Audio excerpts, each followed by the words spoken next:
네, 김영배입니다. 우리 대통령께서 영혼을 갈아 넣었다라는 말씀을 하실 때 저도 울컥했는데요. 아마 우리 국민들께서도 굉장히 짠했을 것이다 생각이 됩니다. 대통령께서 몸이 좀 감기가 드셨다고 할 정도로 지금 아마 진짜 혼신을 다하신 것 같은데요. 너무 고생 많으셨습니다. 앞으로 후속 조치 함께 잘해 나갔으면 좋겠습니다.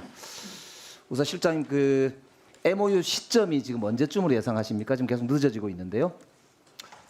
사실은 시점은 의원님들 아시겠습니다만 상대국이 있는 문제라서 저희가 일방적으로 시점을 가름하기는 쉽지 않습니다. 그리고 이번에 관세 협상이나 특히 외교 안보와 관련된 것들이 굉장히 다부처 사안입니다. 미국의 경우에 국방부도 있겠습니다만 에너지부도 있고요. 안보의 경우에는. 그러니까 지금 이제 마지막 쟁점이 에너지부 관할 영역에서 이제 원자력 부분에 문제 조금 남아 있다 이런 게 맞습니까? 아닙니다. 제가 그걸 사실을 확인하기보다도 왜냐하면 이게 상대 미국 상황에 대한 평가이기 때문에 이 자리에서 말씀드리는 게 매우 조심스럽다는 걸 전제하고 말씀드리면 미국 안에도 여러 부처가 이 문제에 대해서 다부처 사안으로 논의하고 있기 때문에 그 사안에 대해서 저희가 일방적으로 예단해서 언제까지 된다라고 말씀드리기는 쉽지 않고 다만 대략 팩트시트 같은 경우에 이번 주를 저희들 볼 때는 넘기지 않을 거다. 그 정도로 완만한 협의가 네. 되어 있다는 보고를 드립니다. 가능하면 빨리 되면 좋겠다는 국민적 바람이 있습니다.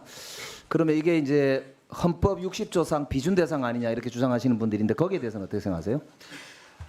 저희가 이 사항에 대해서 비준을 할 것인지 법률로서 할 것인지 이런 것들에 대한 논의들은 차제해야 하더라도 어쨌든 국회에 보고하고 모든 내용이 투명하게 국회 내용이 보고되어서 여러 의원님들께서 의견을 모아주시는 과정은 반드시 필요하다 이렇게 생각합니다. 저는 개인적으로 이게 헌법 60조에 보면 조약이나 법률을 비준하도록 되어 있거든요. 그래서 이건 조약은 아니고 정부가 이행하면 되기 때문에 특별법으로 뒷받침하면 되지 않을까라고 생각을 하고 있습니다. 동의하십니까? 국회가 결정해 주시면 따르겠습니다. 예, 같이 논의해 보시죠.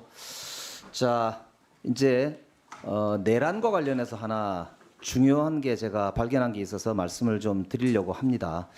윤석열 대통령은 재판에 나와가지고 계속 계엄을 한 게 경고성으로 했을 뿐이다. 그리고 국회가 해제하고 나서는 자기는 아무것도 안 했다 이렇게 주장을 반복적으로 하고 있습니다. 그런데 지금 놀랍게도 말입니다. 11개월 이상 숨겨온 건데요.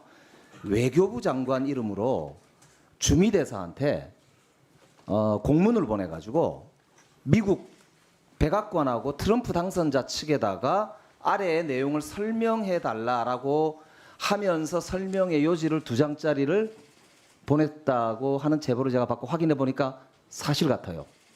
보고받으셨습니까? 네. 이게 지금요. 제가 자료 요구를 했었기 때문에 아마 보고를 받으셨을 수도 있을 것 같은데 제가 읽어보겠습니다. 2장이에요. 한 장은 설명 요지고요. 한 장은 트럼프 측에 대한 추가 설명 요지입니다. 앞에 발씨는 외교부 장관으로 되어 있고 수씨는 주미대사로 되어 있습니다. 그 당시 조현동 주미대사가 받은 것으로 보이는데요. 이렇게 되어 있어요. 국회는 22건의 정부 관료 탄핵 소추를 발의하고 판사를 겁박하고 검사를 탄핵하여 사법 업무를 마비시키고 등등등등 쓰고요. 밑에다가 윤 대통령은 더 이상 방치할 수 없다는 신념에 따라 헌법의 테두리 내에서 정치적 시위, 폴리티컬 데몬스트레이션 한 것이고 헌법의 규정에 따라서 비상계엄 선포 및 해제의 조치를 취했다. 윤 대통령은 평소 자유민주주의에 대한 확고한 신념과 기독교적 가치관에 따라 종북 좌파 및 반미주의에 대항하고자 하는 입장을 견지하고 있다. 이렇게 백악관에 전해달라 하고요. 트럼프 측에 대한 추가 설명 요지 이렇게 되어 있는 데는 뭐라고 되어 있냐면 신정부하고도 미국의 신정부하고도 이런 입장에 기초해서 관계를 맺어 나가겠다. 윤 대통령은 국가 운영에 관한 트럼프 당선인의 철학을 지지하는 바 자유민주주의에 대한 신념과 기독교적 가치관에 입각하여 대한민국을 운영하려 노력해 왔다. 이렇게 설명해 달라고 했습니다. 그리고 답변도 왔다고 그래요.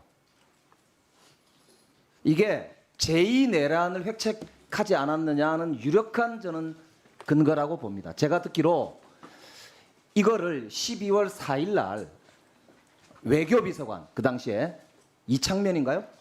외교비서관이 외교부에다 지시를 했는데 그 담당자가 거부하겠다. 옷 벗겠다. 나 사표 내겠다 이렇게까지 얘기했다고 합니다.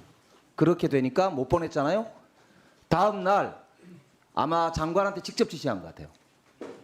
장관 이름으로 이걸 보내고 장관을 움직일 수 있는 자가 누구겠습니까? 제가 보기에 그 결제 라인을 보니까 김태효, 신원식까지 되어 있어요. 이 김태효가 지시한 것 같은데 제가 볼 때 이게 사실인 것 같습니다. 이거를 저는 민정수석실에서 즉시 조사를 하고 이 특검에 넘겨야 된다고 생각하고요.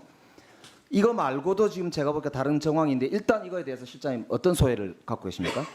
일단 의원님 지금까지 여러 개의 특검이 진행되고 있어서 사실은 내란 특검이 진행되고 있어서 저희가 행정부 차원에서는 별다른 내란이나 이런 것과 관련된 것들은 찾아보지 않았었습니다. 특검에다가 전적으로 맡겨놓고 특검에 협조하는 형식으로 일단 돼 지금 있는데 앞으로는 그러면 한번 확인해 보면 좋겠는데요. 네, 민정수석실에서 감찰 기능이 있지 않습니까? 네, 이게 형법 90조에 보면요. 87조의 내란 행위를 90조에는 예비 음모 선동 선전을 할 경우는 그 죄가 같다고 되어 있습니다. 이게 명백하게 12월 4일 날 새벽에 국회가 계엄을 해제했음에도 불구하고 공문으로 대통령실과 외교부가 공문으로 이것을 그것도 미국에다가 미국 정부에 그것도 신정부까지도 보냈다는 것은 이건 명백하게 내란을 지속하겠다라고 하는 것 이외에 뭐겠습니까? 이거보다 명확한 증거는 저는 없다고 생각합니다. 그래서 해경과 최근에 수사가 또 진행이 되고 있는 게요. 여인영 방첩사령관하고 이 사전에 모의를 했다는 정황이 있고 그 중에서도 MOU를 맺었다는 제가 제보를 받았는데 아직 증거는 명확하게 제가 잡지를 못했는데 이게 제보가 명확하게 저한테 들어왔습니다. 이 문제를 포함해서 실장님 전 부처에 걸쳐서 내란 당시에 전 부처의 공무원들이 역할을 한 것에 대한 조사가 필요하다고 생각하는데 어떻게 생각하세요? 네, 동의합니다. 아까 말씀드리던 설명마저 드리면 내란 특검이 진행되고 있고 내란 특검은 매우 중요한 핵심 사안으로만 한정되어서 지금 감찰이 이루어지고 있는 것으로 알고 있습니다. 하지만 더 많은 범위에서 더 많은 것들이 이루어졌을 가능성에 대해서 부인하기 어렵고 그 부인할 수 없는 상황에 대해서도 행정적인 절차와 책임을